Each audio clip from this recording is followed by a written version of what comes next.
O nə deyə bilərik, bu qətl törədiblər, düşmənçilik ediblər. Göz qabağındadır, hamıya da bəllidir, hamımız da bunu bilirik. Heç vaxt da unutmayacağıq, bu unudulası bir şey deyil. Allah indi hər birimizə, cavanlarımıza can sağlığı versin. Bizim millət xoşbəxt günlərə, xoşbəxt həyat yaşamağa layiqdirlər.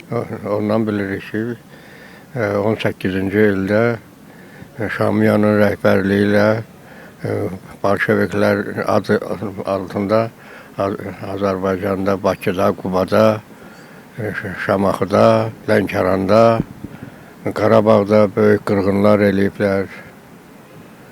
Bizim bu xalqımızın soyqırım həyata keçiriblər. Erməni xislətidir də, olmalıdır elə şeylər. İndi güya qardaşdılar bizlə, gənə fərqi yox. Biraz bərkə düşən kimi gənə bizim üstümüzə qalxasıdırlar onlar. Onlar düzəlməz. Onları qəbir düzəldir. Axmaq millətli ermənilər nə qədər bizə işgəncə veriblər. Bir dəfə olur, iki dəfə, indi yenə üçüncü dəfə dalaşmaq istəyirik. Onlarla qətl barışmaq olmaz. Onlar çox axmaq millət, murdar millətdir. Lənət olsun onlara. Bizim qan yaddaşımızda bu acı xatirə kimi qalıb. Xalqımız bunu heç vaxt unutmayacaq.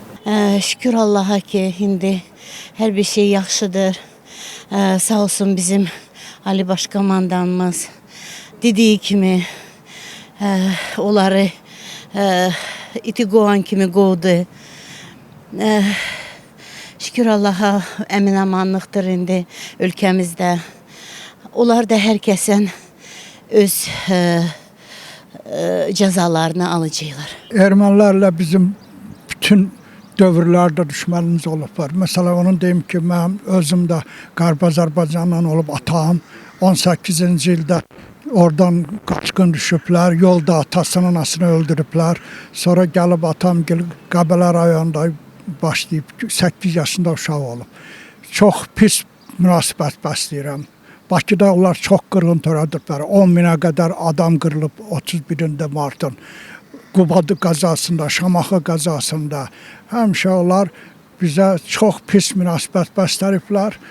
Və nə bilim, indi yenə yaxınlaşmışıq, Allah özü qorusun, görən nətər olur. Ermənilər ümumiyyətlə həmişə bizə qarşı soyqırım törədiblər.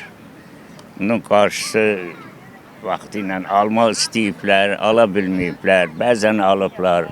Amma indi tamamilə qurtarmışıq onlardan. Bunun üçün mən Azərbaycan ordusuna, prezidentə minnətdarlığımı bildirirəm.